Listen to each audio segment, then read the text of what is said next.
ہمارا جو درس ہے وہ عقیدہ ختم نبوت اور عقائد سے متعلق ہیں۔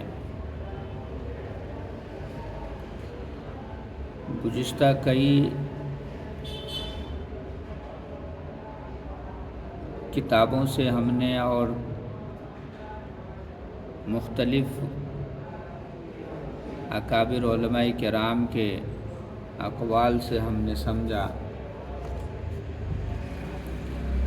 کہ انسان کا عقیدہ سب سے اہم ہے۔ جب تک انسان کا عقیدہ درست نہیں ہوگا نجات نہ مل سکے گی۔ اگر عقائد درست ہو گئے تو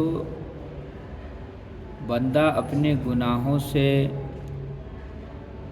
کبھی نہ کبھی چھٹکارا پا کر یا اس سے پاک صاف ہو کر کے جنت میں چلا ہی جائے گا، اور اگر عقیدہ غلط ہو تو کبھی بھی جنت میں نہیں جا سکتا ہے۔ یہ آل عمران، سورہ آل عمران کی آیتوں میں لکھا ہے جو میں نے آپ کو ابھی سنایا۔ اسی طرح سے ایک بہت ہی مضبوط اور بہترین کتاب ہے شرح عقائد کے نام سے۔ اسلام کے 3 بنیادی عقیدے اس میں لکھے ہوئے ہیں۔ نمبر 1 توحید کو لکھا ہے، اور رسالت کو اور آخرت کو،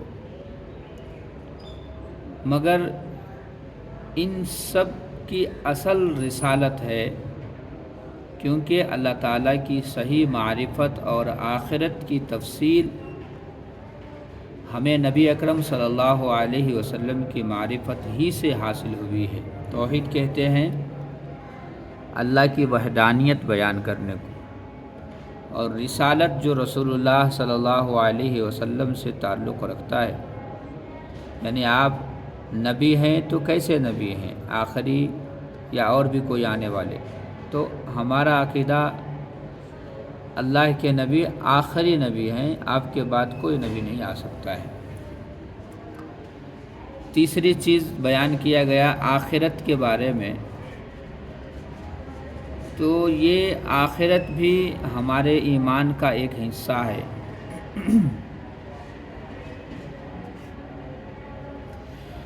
لہذا نبی صلی اللہ علیہ وسلم کے تعلق سے کہا جا رہا ہے کہ ایمان کی بنیاد اور معیار حضور صلی اللہ علیہ وسلم کی ذات گرامی ہی ہے، یعنی حضور کی ذات ہی کیا ہے؟ حضور کی ذات ایمان کی بنیاد اور معیار ہے۔ اگر آپ صلی اللہ علیہ وسلم کے بعد کوئی اور نبی آئے گا تو پھر آنے والا نبی معیار بنے گا ہی نہیں، یعنی آنے والا نبی معیار بن جائے گا اور حضور صلی اللہ علیہ وسلم کی حیثیت ختم ہو جائے گی۔ آپ صلی اللہ علیہ وسلم سے پہلے جتنے انبیاء آئے ان کی تعلیمات محفوظ نہیں ہیں۔ کسی کی کتابیں مکمل اسی طرح سے جس طرح سے قرآن پاک محفوظ ہے، ان لوگوں کی کتابیں محفوظ نہیں ہیں۔ اس لیے پہلے انبیاء کی اتباع ہمارے لیے ممکن نہیں ہے۔ نبی کریم صلی اللہ علیہ وسلم کی تعلیمات محفوظ بھی ہیں اور بہت مضبوط ذرائع کے ساتھ ہمارے پاس پہنچی ہوئی ہیں۔ ان تمام تعلیمات ہی میں ایک عقیدہ ختم نبوت کا تعلیم بھی ہے۔ لہذا نبی اکرم صلی اللہ علیہ وسلم کے بعد کسی کو نبی ماننا عقیدہ ختم نبوت کے سراسر خلاف ہے۔ اب ہمارا جو چل رہا تھا، اللہ کے بارے میں ہم نے سن لیا ہے کہ ہمارا عقیدہ اللہ کے بارے میں کیا ہونا چاہیے، اور اسلامی عقائد بھی ہم نے سمجھ لیا ہے کہ اسلامی عقائد کیا کیا ہیں۔ اب مختصر سا ہم فرشتوں کے بارے میں بھی سن لیے ہیں۔ آسمانی کتاب کے تعلق سے ہم تھوڑا سا سن لیں گے کہ اس کے بارے میں ہمارا اہل سنت والجماعت کا کیا عقیدہ ہونا چاہیے۔ قرآن کریم اللہ تعالیٰ کا کلام اور اس کی کتاب ہے۔ حقیقت میں اللہ تعالیٰ کی ذات ہی سے یہ ظاہر ہوا ہے۔ آپ حضرات چونکہ اپنے ساتھ نوٹ بک وغیرہ بھی لائے ہوں گے تو اپنے نوٹ میں اپنی لینگویج میں لکھ لیجئے، یہ آسمانی کتابوں کے بارے میں ہمارا عقیدہ کیا ہونا چاہیے۔ نمبر 3 پہ لکھا ہے اس کے ظاہر ہونے کی کیفیت نہ ہم جان سکتے ہیں اور نہ اس کا کوئی تصور کر سکتے ہیں۔ نمبر 4 میں لکھا ہے اللہ تعالیٰ نے اس کو اپنے فرشتے حضرت جبرائیل علیہ السلام کے ذریعے سے اپنے محبوب صلی اللہ علیہ وسلم پر نازل فرمایا ہے۔ نمبر 5 میں لکھا ہے قرآن کریم مخلوق نہیں ہے کیونکہ وہ اللہ تعالیٰ کی صفت ہے کلام۔ نمبر 6 میں لکھا ہے اس کا کچھ بھی حصہ متشابہات کہلاتا ہے، اس کے معنی کو ہم اللہ تعالیٰ کے حوالے کر دیتے ہیں۔ عوام الناس کو تو اس قسم کی باتوں میں قطعاً دل نہیں دینا چاہیے کہ ذرا بھی لغزش ہو گئی تو ایمان سے تک ہاتھ دھو بیٹھیں گے۔ اس لیے بہت ڈرنے اور دور رہنے کا مقام ہے۔ امام غزالی رحمۃ اللہ علیہ تو یہاں تک فرمایا کہ عوام کا کسی بڑے سے بڑے گناہ میں مبتلا ہو جانا اتنا زیادہ خطرناک نہیں ہے جتنا کہ اللہ تعالیٰ کی ناموں اور صفاتوں کے بارے میں گفتگو کرنا خطرناک اور برا ہے۔ گفتگو کرنے کو بھی علامہ امام غزالی رحمۃ اللہ علیہ نے کتنی بڑی بات لکھی ہے کہ ایمان کو ختم کرنے کے لیے گناہ بڑے سے بڑے گناہ میں مبتلا ہونا بھی اتنا زیادہ خطرناک نہیں ہے جتنا کہ اللہ تعالیٰ کے نام اور صفات کے بارے میں بحث و مباحثہ کرنے میں۔ اس کی حفاظت کی ذمہ داری اللہ تعالیٰ نے خود لی ہے۔ ہم یقین رکھتے ہیں کہ بغیر کسی قسم کی کمی بیشی کے جس طرح سے نازل ہوا ہے قرآن اسی طرح سے ہم تک پہنچا ہے۔ آگے نمبر 8 میں کہتے ہیں اس کے تمام احکام برحق ہیں، کسی احکامات میں کوئی غلطی نہیں ہے۔ نمبر 9 اس کے ذریعے اللہ تعالیٰ کی پچھلی کتابوں کے احکام جو ہیں وہ سب منسوخ ہو گئے، یعنی وہ کیا ہو گیا؟ ختم ہو گیا۔ اب جو اسی تعلق سے نبی صلی اللہ علیہ وسلم فرمائے ہیں بس اسی پر ہمارا ایمان رہنا چاہیے۔ نمبر 10 میں لکھا ہے قیامت تک اب صرف قرآن کریم ہی اللہ تعالیٰ کی وہ واحد اور تنہا کتاب ہے جو ہر طرح سے محفوظ ہے، باقی کی کوئی بھی کتاب محفوظ نہیں ہے۔ اب اس کتاب کے نازل ہونے کے بعد کلام الہی کے نزول کا دعویٰ جھوٹا اور باطل ہے، لہذا کوئی بھی اگر ایسا دعویٰ کرتا ہے تو وہ غلط بول رہا ہے۔ اللہ تعالیٰ نے ہمارے نبی صلی اللہ علیہ وسلم یا اسلام سے پہلے بھی بعض پیغمبروں کو کتابیں دی گئی تھی، یہ بھی برحق ہے۔ وہ کتابیں بالکل برحق ہیں لیکن آج اپنی اصل شکل میں موجود نہیں ہیں، سب میں تبدیل کر دیے ہیں لوگ، اپنے سہولت کے مطابق کیا کر دیے ہیں؟ چینجنگ کر لیے ہیں۔ لیکن ہمارے قرآن پاک میں کوئی چینجنگ نہیں ہے کیونکہ اللہ نے خود فرمایا کہ میں اس کی حفاظت کی ذمہ داری لوں گا۔ تو آگے ہم اللہ تعالیٰ نے ہمارے نبی صلی اللہ علیہ وسلم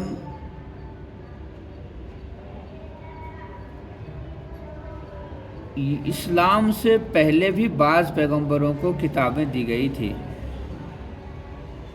حضور صلی اللہ علیہ وسلم سے پہلے بھی بعض پیغمبروں کو کتابیں دی گئی تھی۔ وہ کتابیں بالکل برحق ہیں لیکن آج اپنی اصل شکل میں موجود نہیں ہیں، لہذا ان میں لوگوں نے اپنے طرف سے تحریف اور تبدیل کر دی، جیسا کہ میں نے آپ کو بتایا۔ ان میں سے مشہور کتابیں تورات ہے، زبور ہے، انجیل ہے، اور ان کے احکام اپنے اپنے زمانے میں واجب العمل تھے، اب نہیں ہے۔ ہم ان سب کتابوں پر مجموعی طور سے ایمان لاتے ہیں، یہی ہمارا ایمان کا حصہ ہے۔ اب آگے دیکھیے انبیاء علیہ السلام کے بارے میں ہمارا عقیدہ کیا ہونا چاہیے۔ ہمارے نبی صلی اللہ علیہ وسلم سے قبل حضرت آدم علیہ السلام سے لے کر کے حضرت عیسیٰ علیہ السلام تک بہت سے پیغمبر تشریف لائے۔ ان میں بعض نبی ہیں، بعض رسول ہیں، یعنی بعض کو شریعت دی گئی ہے اور بعض کو نہیں دی گئی ہے۔ جن کو شریعت دی گئی ہے وہ نبی بھی نبی ہیں، اور جن کو شریعت نہیں دی گئی ہے وہ رسول ہیں۔ ٹھیک ہے، آگے دیکھیے نمبر 2، ان کی صحیح تعداد اللہ تعالیٰ کے علم میں ہے۔ نبیوں کی صحیح تعداد اللہ تعالیٰ کے علم میں ہے۔ بعض روایات سے تقریباً 1.25 لاکھ انبیاء کے آنے کا پتہ چلتا ہے، یعنی 1,24,000 کم و بیش، تو بعض روایتوں سے یہ معلوم ہوتا ہے۔ نمبر 3، وہ سب کے سب برحق اور سچے ہیں، لیکن ان میں سے بعض کو بعض پر فضیلت حاصل ہے، کوئی زیادہ افضل ہے، کوئی افضلیت میں تھوڑا کم ہے۔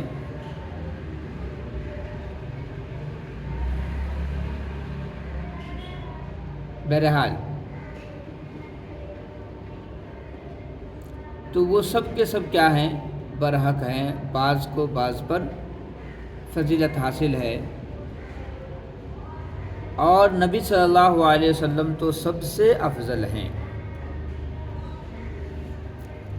نمبر 4 میں لکھا ہے قرآن و حدیث میں جن کے نام آئے ہیں ان پر نام کے ساتھ باقی سب پیغمبروں پر مجموعی طور سے ہم ایمان لاتے ہیں، کسی کا انکار نہیں کرتے۔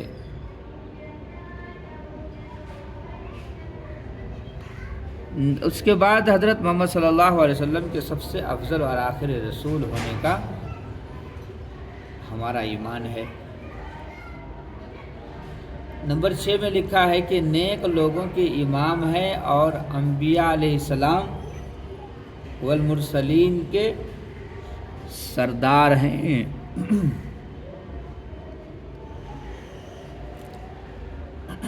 نمبر 7 میں لکھا ہے اللہ تعالیٰ کے محبوب اور خلیل ہیں، یعنی دوست ہیں۔ نمبر 8، تمام انسانوں اور جناتوں کی طرف قیامت تک کے لیے نبی بنا کر بھیجے گئے ہیں۔ آپ کے بعد اب سے لے کر قیامت تک کے لیے نبی ہیں۔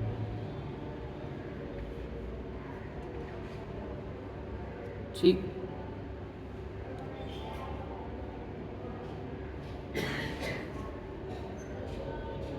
تمام انبیاء اور مرسلین کے سردار ہونے کے بعد حضور صلی اللہ علیہ وسلم کیا ہیں؟ اپنے رب کے دوست ہیں۔ نمبر 8، تمام انسانوں اور جناتوں کی طرف سے قیامت تک کے لیے نبی بنا کر بھیجے گئے ہیں، کسی ایک قوم کے لیے نہیں ہے، قیامت تک کے لیے قوم کی نبی بنا کر کے بھیجے گئے ہیں۔ جو مان لے وہ صحابی کہلاتے۔ اس زمانے میں جب حضور علیہ السلام مدینہ منورہ میں موجود تھے اور مکہ مکرمہ میں موجود تھے، اور صحابہ کرام آپ کے ہاتھ پر بیٹھ کرتے تھے، لیکن اب جو مانیں گے وہ مسلمان کہلائیں گے، یعنی تسلیم کرنے والے، حضور کی باتوں کو ماننے والے، اللہ کی بات کو ماننے والے، وہ اس کو مسلمان کہیں گے۔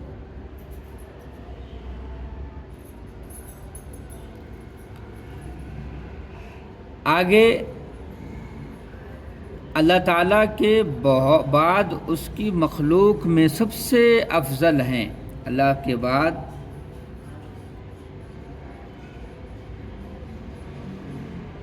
مخلوق میں سب سے افضل ہیں حضور صلی اللہ علیہ وسلم۔ تو اس کا مطلب یہ ثابت ہو رہا ہے کہ حضور صلی اللہ علیہ وسلم نور نہیں تھے، روشنی نہیں تھے، نور کہتے ہیں روشنی کو، مخلوق میں سے تھے، جیسے کہ ہم انسانوں میں سے ہیں، آپ انسانوں میں سے ہیں، ایسے ہی نبی کریم صلی اللہ علیہ وسلم انسانوں میں سے تھے، تبھی تو ان کو کھانے پینے، اٹھنے بیٹھنے سونے سب کی ضرورت پڑتی تھی، اور جو نور سے بنا ہوا ہے، جو روشنی سے بنی ہوئی مخلوق ہے، اس کو ان سب چیزوں کی ضرورت نہیں پڑتی ہے۔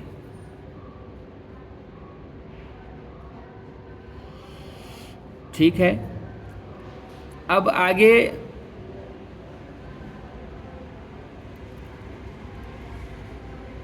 اللہ تعالیٰ کے بعد اس کے مخلوق میں افضلیت کے بعد لکھا ہے، اللہ تعالیٰ ان کو جاگتے میں بھی جسم و جان کے ساتھ ایک ہی رات میں مکہ سے مکرمہ اور مکہ مکرمہ سے بیت المقدس تک، وہاں سے 7 آسمانوں اور جہاں تک اللہ کو منظور ہوا لے گیا تھا۔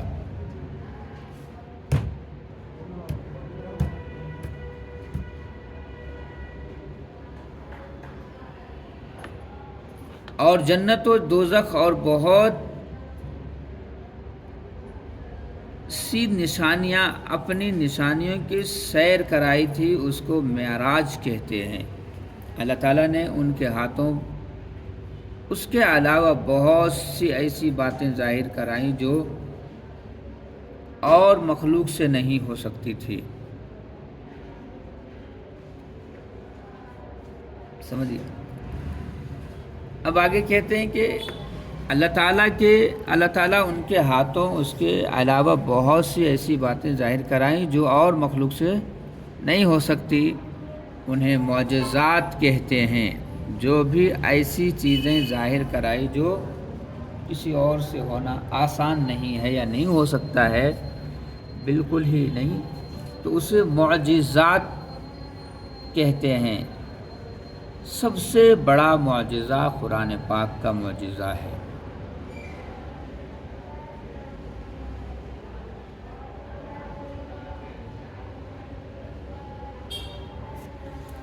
اچھا، اب اس کے بعد کیا کریں گے؟ قیامت کے بارے میں ہمارا عقیدہ کیا ہونا چاہیے، مختصر 1-2 میں سن لیں گے۔ آپ حضرات شاید لکھ رہے ہوں گے، ضرور نوٹ کر لیں۔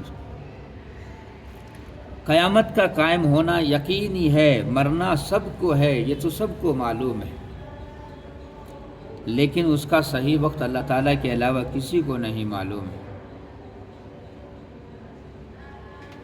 نمبر 3 میں موت کے وقت فرشتوں کا آنا، روح قبض کرنا، برزخ میں بندے سے منکر نکیر کو سوال کرنا، اسی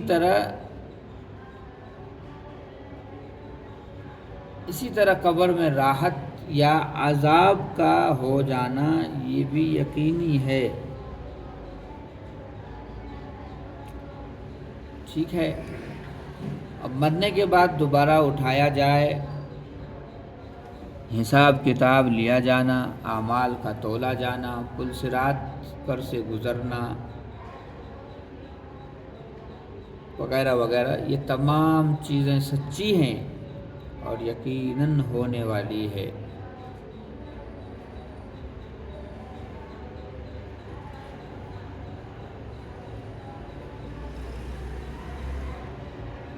آگے ہے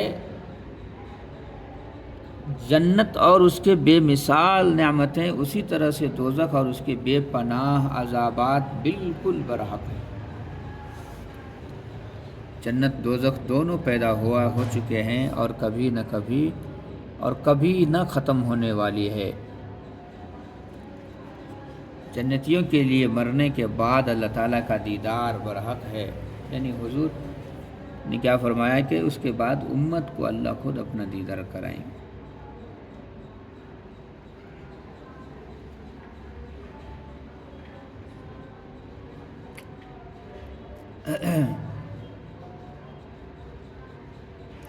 قیامت سے قبل دجال کا نکلنا، حضرت عیسیٰ علیہ السلام کا تشریف لانا، حضرت مہدی کا ظاہر ہونا، یاجوج ماجوج کا نکلنا،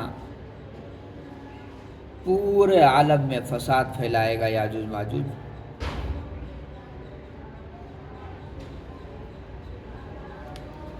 سورج کا مغرب سے نکلنا،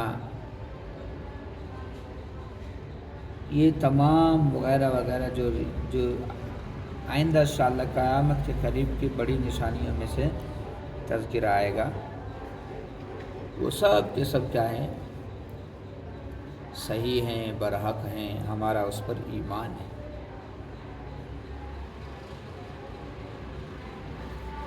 اب آگے تقدیر کے بارے میں ہے۔ تقدیر کے بارے میں لکھا ہے، اللہ تعالیٰ نے تمام انسانوں کو پیدا کرنے سے پہلے ان کے بارے میں سب کچھ طے کر دیا ہے۔ اسی کو تقدیر کہتے ہیں۔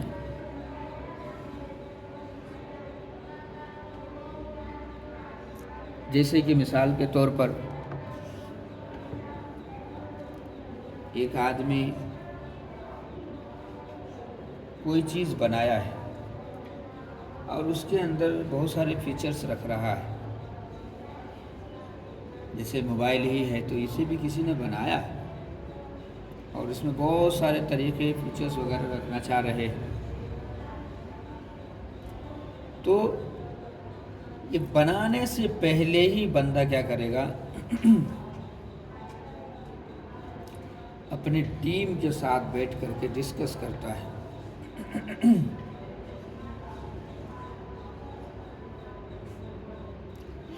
اور ڈسکس کر کے ایک پلان تیار کرتا ہے۔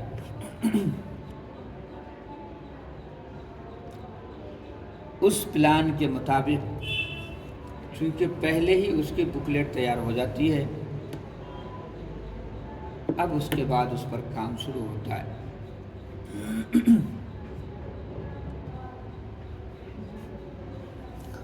تو اللہ تعالیٰ نے ہمیں پیدا ہونے سے پہلے ہمارے ساتھ ہماری تقدیروں کو لکھ چکا ہے۔ اگر ہماری دنیا میں رہنے کا اور یہ ساری رنگ کو دیکھنے کی تقدیر میں نہ لکھا ہوتا تو پیدا ہوتے ہی جیسے بچے چلے گئے ہمیں بھی نہیں رہتے۔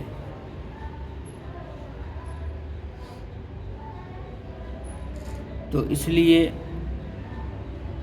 تقدیر حقیقت ہے، اس کے اوپر مکمل ایمان رکھنا بہت ضروری ہے۔ اگر تھوڑا برابر بھی اس میں کمی ہوئی تو اسلام سے کیا ہو جاتے ہیں؟ باہر ہو جاتے ہیں۔ اب تقدیر کے اوپر غور کرنا، سوچنا کیا ہوگا میری تقدیر میں، تو ایک سیکنڈ آگے کی خبر ہمیں نہیں معلوم ہے، اور اللہ کو ہماری زندگی کی ہر موڑ کا، ہر وقت کا، ہر لمحے کا خبر ہے کہ فلاں وقت میں بندہ کیا کرے گا، یہ وقت میں بندے نے کیا کیا۔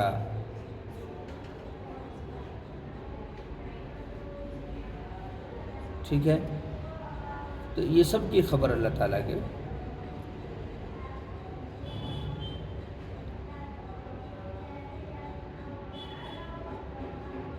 اب جو تقدیر کے بارے میں گہرائی میں جاننا چاہتا ہے، ان کے نصیب میں گمراہی کی ایک بہت بڑی اور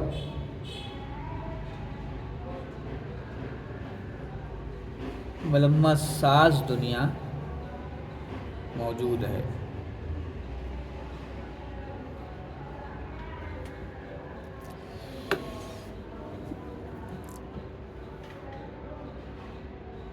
اس سے اب کا تقدیر کے بارے میں تو ہمیں اتنا علم ہو گیا ہے،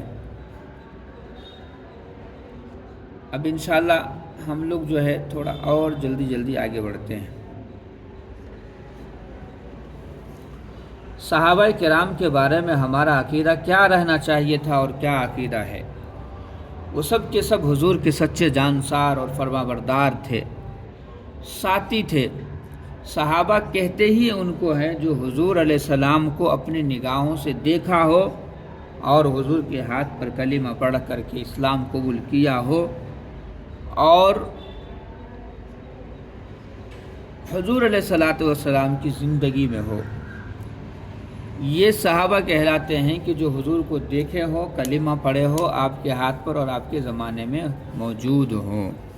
لہذا ماں کی خدمت کرنے والے حضرت اویس کرنی رضی اللہ تعالی عنہ بھی صحابی نہ ہو سکے اور تابعین ہی بن کر کے رہ گئے۔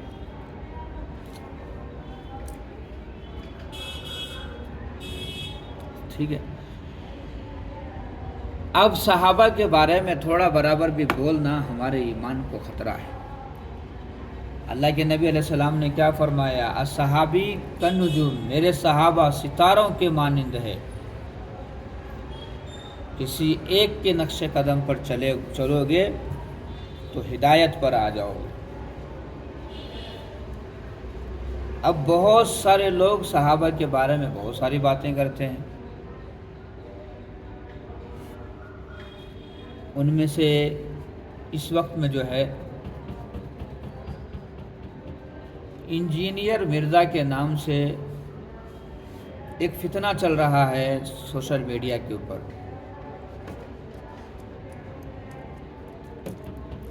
ہماری بہنیں، ہماری مائیں، ہمارے بھائی معلوم نہ ہونے کی وجہ سے اس فتنے میں مبتلا ہوتے جا رہے ہیں۔ اچھا، اگر مبتلا نہیں ہونا ہے تو کیا کرنا ہے؟ تو معلومات حاصل کرنا ہوگا۔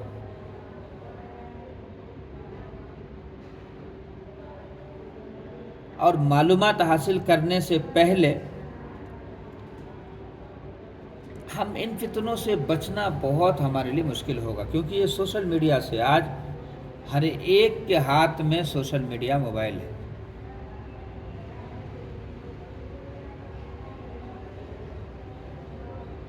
اور یہ موبائل ہی کے اندر بہت سارے فتنے ہیں۔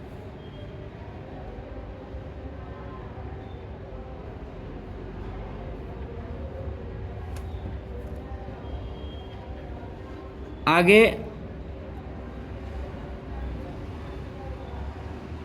حضرت صحابہ کرام کے بارے میں آپ صلی اللہ علیہ وسلم سے مثالی عشق اور محبت کی تاریخ بنائی ہے۔ ان سے اللہ تعالیٰ اور اس کے رسول حضور صلی اللہ علیہ وسلم بہت خوش ہیں، اس لیے ہم ان کی محبت کو ایمان کا حصہ سمجھتے ہیں، ان کے دشمنوں کو اپنا دشمن سمجھتے ہیں، ان کے اتفاق کو قبول کرتے ہیں، ان کے اختلافات کو اللہ کے حوالے کرتے ہیں۔ صحابہ کرام کے درمیان میں جو کچھ بھی اختلافات ہوئے ہیں تو اختلافات کی گنجائش ہے، اور کتابوں میں لکھا ہے کہ اختلاف الائمہ رحمتن، یعنی دونوں کے درمیان کے اختلافات کیا ہے؟ رحمت ہے۔ وجہ اس کی یہ ہے کہ جب بحث و مباحثہ اختلافات ہوتے ہیں تو اس سے مسائل اور سوالات کھل کر کے سامنے آتے ہیں۔ ٹھیک ہے، تو اس لیے اس کو رحمت قرار دیا گیا ہے۔ اب ان کے بارے میں جو کچھ کہتا ہے، جیسے کہ بعض لوگ انجینئر کو ماننے والے اور بعض اور کسی کو ماننے والے حضرت معاویہ رضی اللہ تعالیٰ عنہ کو نعوذ باللہ بہت برا بھلا بولتے ہیں۔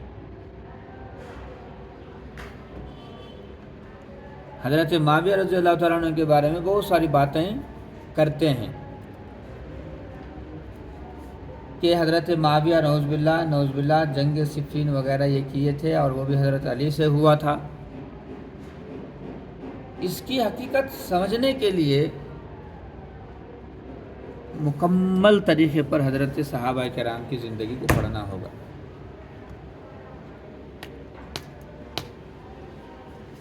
ہمارے پاس نمازیں سیکھنے، روزے رکھنے اور اس کے فضائل سیکھنے کا وقت نہیں ہے۔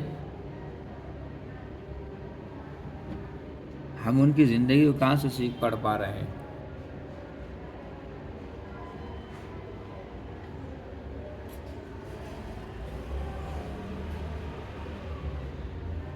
اب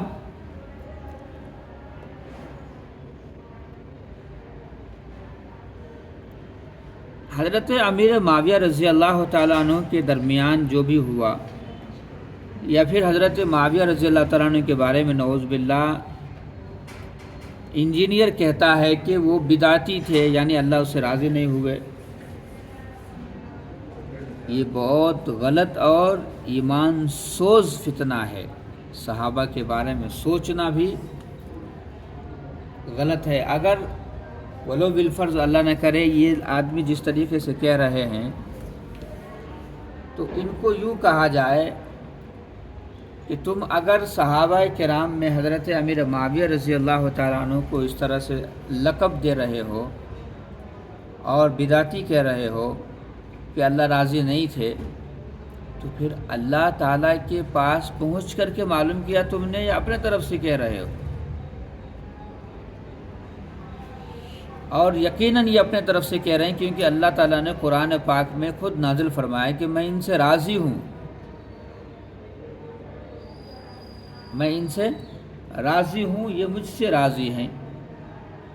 یہ صحابہ کرام کے بارے میں اللہ تعالیٰ نے قرآن پاک میں ارشاد فرمایا ہے، اور حضور پاک صلی اللہ علیہ وسلم نے بھی خود فرمایا ہے کہ میرے صحابہ کیا ہیں، ستاروں جیسے ہیں۔ جیسے آج کے زمانے میں گوگل کو دیکھ کر کے صحیح منزل کو پہنچنے کی کوشش کرتے ہیں، ایسے ہی رسول اللہ صلی اللہ علیہ وسلم کے زمانے میں یا اس سے پہلے اور اس کے بعد آسمان پر ستاروں کو دیکھ کر کے راستہ پکڑتے تھے۔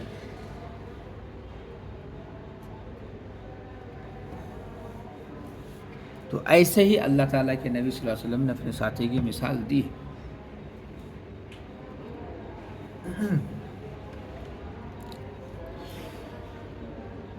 صحابہ میں سب سے افضل عشرۂ مبشرہ ہیں، پورے صحابہ میں عشرۂ مبشرہ کا مطلب 10 صحابی ہیں۔ مبشرہ کہتے ہیں جس کو خوشخبری سنائی گئی ہے، عشرہ کہتے ہیں 10 کو، مبشرہ کہتے ہیں خوشخبری سنائی جانے والے کو۔ اور ان میں خلفائے راشدین کا درجہ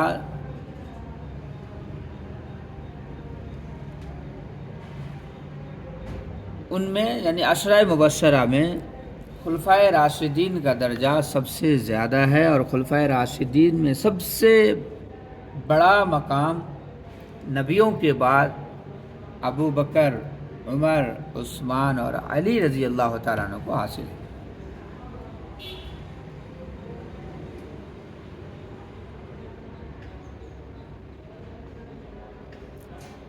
حضرت ابو بکر، عمر، عثمان اور حضرت علی رضی اللہ تعالیٰ عنہ کا صحابہ میں سے کسی پر عیب لگانا یا ان کی برائی کرنا بہت بڑا گناہ ہے۔ اب دیکھیے، تابعین اور اولیاء، فقہا اور بزرگان سلف کے بارے میں ہمارا عقیدہ کیا ہونا چاہیے؟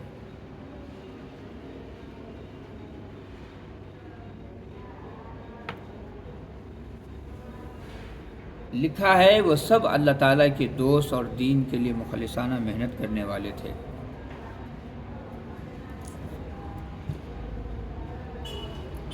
ہم ان کی دینی تحقیقات پر بھروسہ کرتے ہیں، کہ جو انہوں نے دین کے بارے میں تحقیقات کی ہے اور ہمارے سامنے رکھا ہے، پیش کیا ہے، ہم اس پر مکمل بھروسہ کرتے ہیں اور دیانت پر اعتماد کرتے ہیں کہ وہ اپنے دیانت داری میں تھوڑے بھی کمی نہیں آنے دیے ہیں۔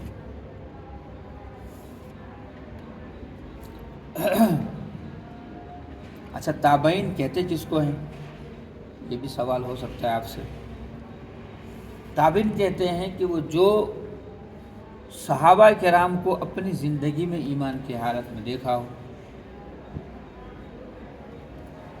ان کو تابعین کہتے ہیں۔ اولیاء کہتے ہیں ولی، یعنی اللہ کے دوست کو، نیک لوگوں کو۔ فقہاء اور بزرگان سلف کہتے ہیں، جو فقہاء کہتے ہیں مسائل وغیرہ اچھی طرح سے ان کو نکالنا آتا ہو، لوگوں کو بتائیں تو اس کو فقیہ کہتے ہیں، فقہاء کہتے ہیں۔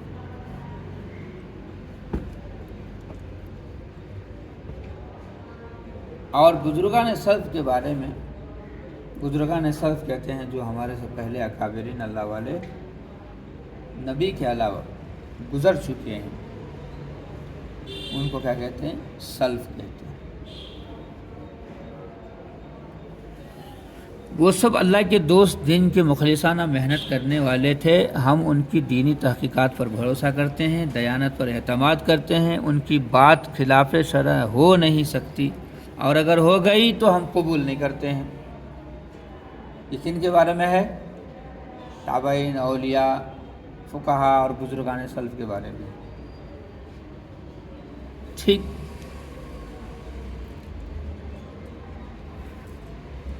آگے لکھا ہے لیکن اس کی بہتر تعویل کرتے ہیں کہ جب بزرگان دین اور یہ اکابرین جو ہے، کوئی کسی بات میں اگر کچھ گڑبڑی ہو گئی یا وہ آگے پیچھے ہوا تو بہترین تعویل کر کے ہم کہتے ہیں کہ یہ ایسا ہوگا، یا پھر وہ معذور سمجھے جائیں گے کہ ہم ان کو معذور سمجھتے ہیں، پھر بھی ہم ان کے خلاف کچھ بھی بولنے کے لیے تیار نہیں ہیں۔ وجہ اس کی ہے کہ ان کی ایک غلطی کو لے کر کے ہم کیا کر رہے ہیں؟ اپنے ایمان کو ضائع کر رہے ہیں، اور وہ ساری زندگی یہی کام کیے ہیں۔ ان کے پاس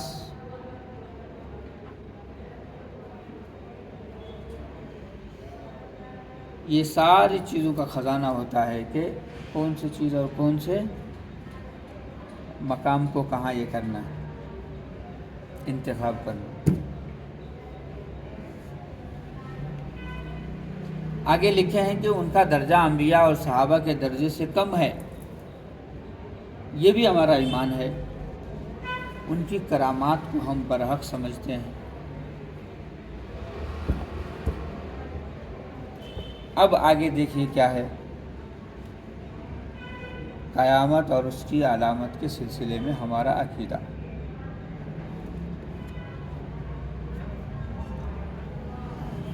لکھا ہے قیامت کا آنا یقینی ہے، فرشتے کا آنا، روح قبض کرنا، منکر نکیر کا آنا، رسول اور سوال و جواب کرنا، مرنے کے بعد زندہ ہو جانا، خدا کے سامنے حاضر ہونا، حساب کتاب لیا جانا، اعمال کا تولا جانا، الصراط سے گزرنا، جنت اور اس کی تمام نعمتیں اور راحتیں، اور دوزخ اس کی تمام صفتیں اور مصیبتیں، تکلیفیں، حق تعالی شانہ کا دیدار، اور وہ تمام چیزیں جن کی خبر حضرت محمد رسول اللہ صلی اللہ علیہ وسلم نے دی ہے، اس کو اسی طرح سے تسلیم کرتے اور مانتے ہیں جس طرح آپ نے صلی اللہ علیہ وسلم نے خبر دی ہے۔ اسی طرح سے یہ بات بھی برحق ہے کہ قبروں کے گڑھوں میں سے ایک گڑھا یا جنت کے کیاریوں یعنی گھاٹیوں میں سے ایک گھاٹی یا ایک باغ، اسی طرح سے یہ ہے۔ یہ قیامت کے قریب دجال کا نکلنا، حضرت عیسیٰ علیہ السلام کا تشریف لانا، یاجوج ماجوج کا نکلنا، سورج کا مشرق کے بجائے مغرب سے نکلنا وغیرہ جن نشانیوں کی خبر دی ہے وہ سب برحق ہے۔ ٹھیک،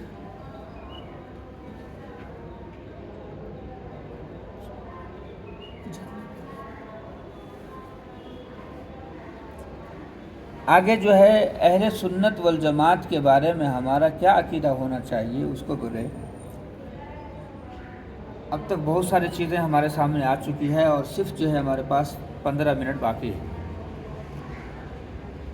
مسلمانوں کی جو جماعت حضور اکرم صلی اللہ علیہ وسلم اور صحابہ کرام کے عقائد و افکار پر قائم ہو وہی حق پر ہے، اسی کو اہل سنت والجماعت کہتے ہیں۔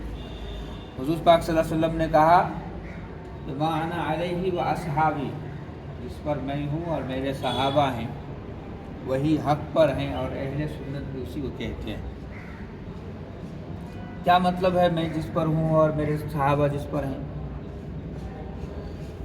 مطلب یہ ہے کہ جن احکامات پر اللہ کے نبی صلی اللہ علیہ وسلم عمل کر رہے ہیں وہ قرآن کے احکامات ہیں،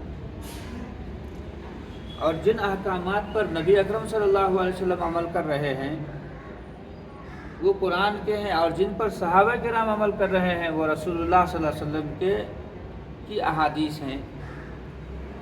یعنی صحابہ کو حضور جیسا جیسا بولتے تھے ویسا ویسا کرتے تھے، اور جو کچھ حضور بولے ہیں وہی سب حدیث کہلاتی ہے۔ تو اس میں بعض جو ہے قرآن کی آیتیں ہیں اس کو الگ کر دیے ہیں، قرآن بنا دیے ہیں، اور جو حضور کی طرف سے ان کے الفاظ میں آئے ہیں جبکہ وہ بھی اللہ ہی کی طرف سے حکم ملا ہے تو اس کو حدیث کہتے ہیں۔ اور حدیث کے کئی قسمیں ہیں، حدیث کے کئی قسمیں ہیں، ان میں سے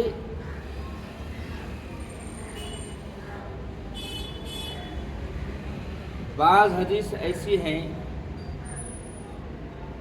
جو مرسل کہلاتے ہیں، بعض حدیث جو ہے مضبوط کہلاتے ہیں، لیکن ہے سب کے سب حدیث۔ حدیث اسی کو کہیں گے جو حضور کی طرف سے آئی ہے، تو اس خبر کو حدیث ہی سے تعبیر کریں گے۔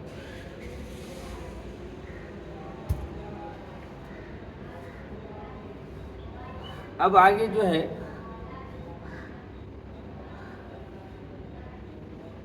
اللہ کے نبی صلی اللہ علیہ وسلم نے خود فرمایا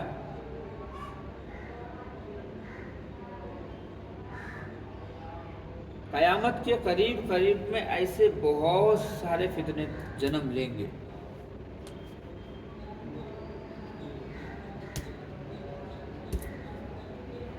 ان سب سے اپنے اپنے قوم کے اور سب کی حفاظت، امت کے ایمان کی حفاظت کرنا ہمارے لیے ضروری ہے۔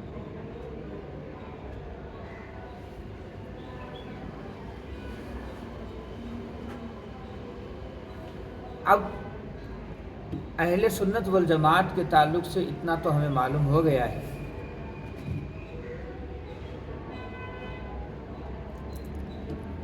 ایک چیز کا خاص خیال رکھیں گے۔ اللہ کے نبی صلی اللہ علیہ وسلم نے فرمایا کہ قیامت کے قریب میں جب فتنے رونما ہوں گے تو اس وقت میں مسلمانوں کی تعداد بڑی ہونے کے باوجود بھی پریشان ہوں گے، حق پر کون ہوں گے وہ سمجھنے کے لیے بڑا مشکل ہوگا۔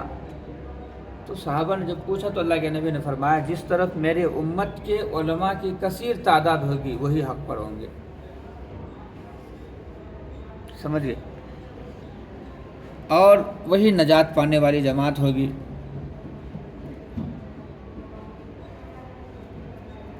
اس کے علاوہ تمام فرقوں اور جماعتوں کی فکروں اور نظریوں کو ہم غلط سمجھتے ہیں۔ بعض ان میں سے کھلے کافر بھی ہیں، مثلا قادیانی ہے، شکیلی ہیں، گوہر شاہی ہے، چند بسویشور صدیق دیندار ہے، اسی طرح سے احمد عیسیٰ ہے، شیعہ ہے، مہدوی ہیں، یہ سارے کے سارے ہیں۔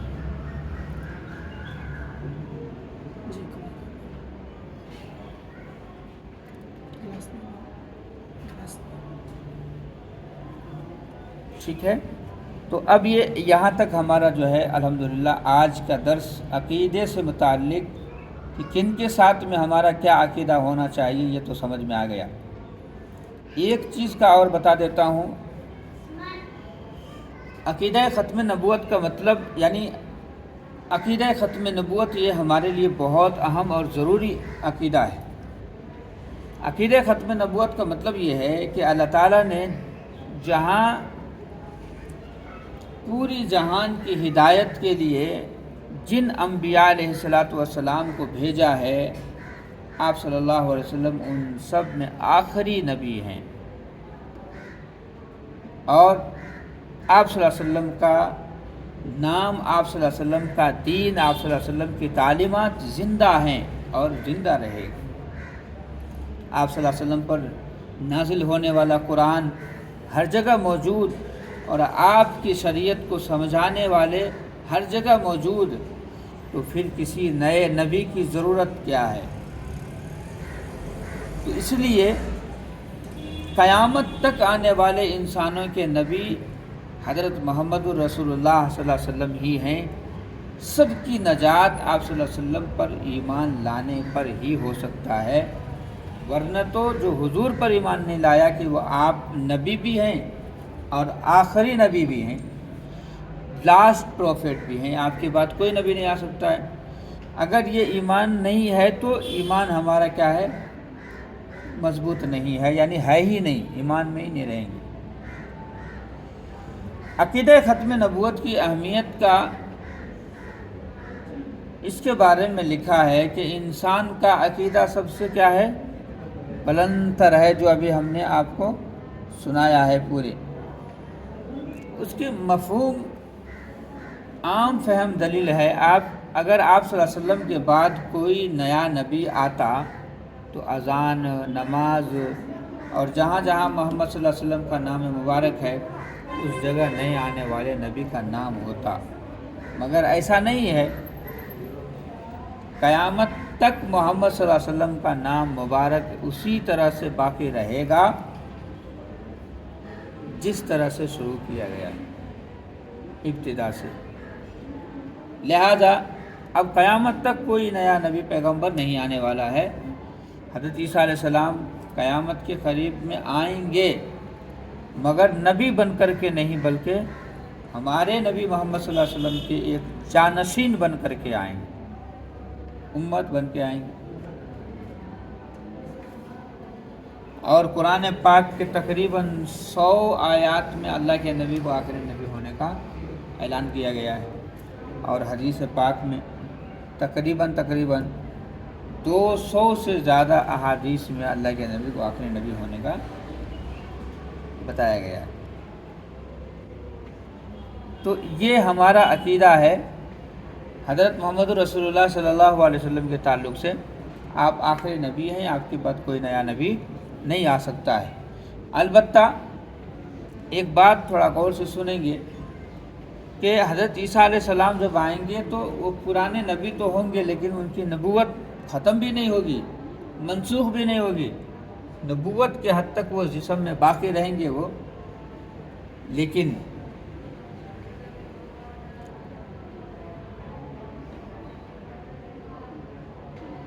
احکامات، اعمال، جو کچھ بھی ہے سب کے سب محمد رسول اللہ صلی اللہ علیہ وسلم ہی کے احکامات پر عمل کریں گے۔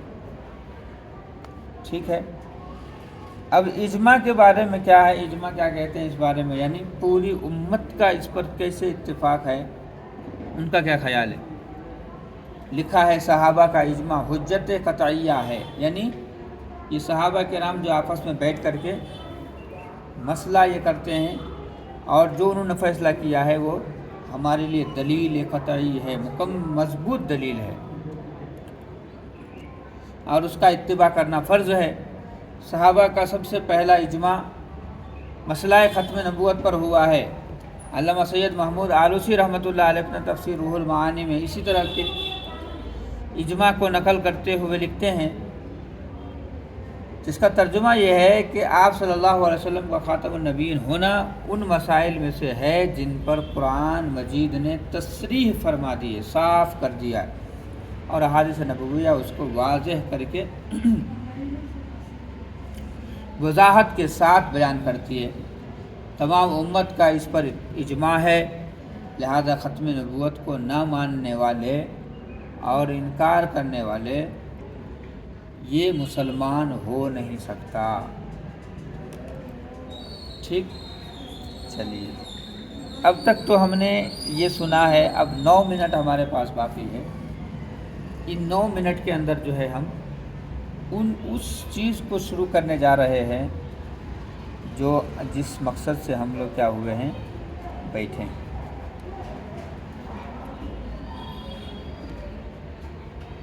ہمارا عنوان ہے کیا قیامت قریب ہے؟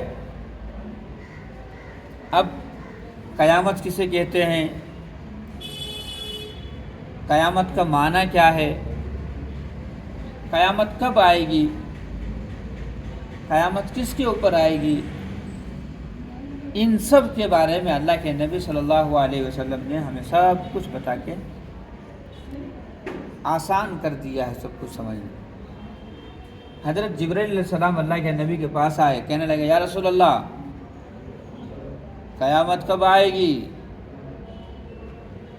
اللہ کے نبی نے فرمایا اس بارے میں جتنا علم تمہیں ہے اتنا ہی مجھے بھی ہے، کہ میں بھی نہیں جانتا، اللہ کے علاوہ دنیا میں کوئی انسان نہیں ہے جو قیامت کب آئے گی اس کے بارے میں جانتا ہو۔ حتیٰ کہ اللہ تعالیٰ نے فرشتوں کو بھی کیا نہیں کیا ہے۔ تو حضرت جبرائیل علیہ السلام جب اللہ کے نبی سے سوال کیے تو اللہ کے نبی نے یوں جواب دیا، تو وہ حضرت جبرائیل علیہ السلام پھر سوال کر رہے ہیں یا رسول اللہ صلی اللہ علیہ وسلم کچھ نشانیاں تو بتائیے کہ قیامت آنے سے پہلے کیا ایسے اعمال، کون سا ایسا کام ہوگا جس کی وجہ سے قیامت قائم ہو جائے گی۔ تو میں آپ تمام سے کہنا چاہ رہا ہوں کہ کسے معلوم ہے کہ قیامت کی وہ علامتیں جو ثابت ہو رہی ہے وہ ہمارے گھر میں بھی ہے، ہمارے اندر بھی ہے، ہم خود اس کے اوپر عمل کر رہے ہیں، تو اس کا علم ہمیں نہیں ہے، اور نہ ہونے کی وجہ سے ہمیں معلوم نہیں ہوتا ہے، تو اس لیے ہم کیا کرتے ہیں، قیامت کی ان علامات پر جس کے بارے میں اللہ کے نبی نے فرمایا ہے ہم عمل کرنے لگتے ہیں، منہ سے بھاگ دوسری طرف صرف نظر کرنے لگتے ہیں۔ تو انشاءاللہ اس بارے میں آئندہ کل جو ہے قیامت کی پوری تفصیلات ہم شروع کریں گے، لیکن گزارش کرتا ہوں آپ جب آ رہے ہیں تو اپنے ساتھ میں اور بھی سہیلیوں کو، اپنے دوستوں کو، اپنے فرینڈس کو، رشتہ داروں کو، سب کو بھی ساتھ میں لے کر کے آئیں، کیونکہ ابھی جو 10 دن کا کلاس چلا تھا مرد حضرات میں، ان میں کئی لوگ نہیں بلکہ سارے لوگ ہاتھ اٹھا کر کے بولے کہ میں اس قیامت کے جو باریک باتیں آپ بتائے ہیں اس بارے میں ہم لوگ جانتے بھی نہیں ہیں۔ تو جب مرد حضرات مسجد میں جمعہ کی نماز پڑھنے کے لیے آتے ہیں ان کو نہیں معلوم ہے تو آپ کو کہاں سے معلوم ہوگا؟ تو اس لیے میں خود جو ہے اپنے طرف سے نہیں بول رہا ہوں، یہ ساری چیزیں کتابوں سے لے کر کے آپ کے سامنے رکھ رہا ہوں، اس لیے گزارش کروں گا کہ اپنے رشتہ داروں کو ساتھ میں ضرور لے کر کے آئیں، کثیر تعداد میں ان کو ساتھ میں لے کر کے آئیں۔ اللہ تعالیٰ ہم سب کو قبول فرمائے، آپ کو بھی قبول فرمائے۔ اگر آپ کے ذریعے سے کسی کا ایمان بچ جا رہا ہے، آپ کے ذریعے سے کسی کا ایمان بچ جا رہا ہے، اور یا آپ کے ذریعے سے کوئی اسلام سے ہٹتے رک جا رہا ہے، اسلام میں دوبارہ آ جا رہا ہے، یہ بہت بڑا اونچا کام ہے اور اللہ سے بہت خوش ہوں گے۔ یہ ہمارے لیے بہت بڑی نعمت عظمیٰ ہوگی، جنت ہمارا انتظار کرے گا۔ تو اس لیے آئندہ کل جو ہے انشاءاللہ اسی قیامت کے تعلق سے سنیں گے، اور ایک کے بعد ایک میں جو ہے آپ کے سامنے رکھتا رہوں گا۔ آپ ان میں سے چند چیزوں کو جو خاص چیزیں ہیں اس میں اسے محفوظ کر لیجئے۔ دوسری بات ہے، کل جمعہ ہے، اور جمعہ کا جو ہے